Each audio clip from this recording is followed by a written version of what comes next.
Good morning friends. এটা দেখো ইটানগরের weather, মানে আমরা নাহারলগন থেকে এখন ইটানগরের ভিতরে যেতেছি আর কি। তো পলিটাকে দেখালাম, ওর শরীরটা বেশি ভালো না, ট্রেন থেকে নামলো তো শরীরটা ভালো লাগতেছে না। এখানে আমার হাজব্যান্ড আর দেওয়ার আমাদেরকে নিতে আসছে আর কি ওরা।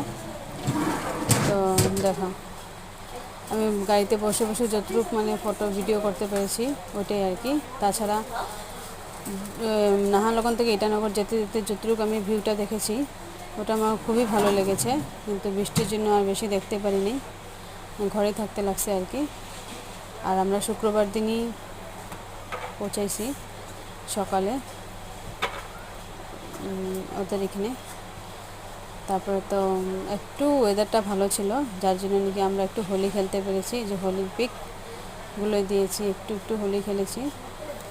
আর তাছাড়া তো সারাদিন আমাদের বাকি দিন স্যাটারডে সানডে ঘরেই আমাদের থাকতে লাগছে আর কি।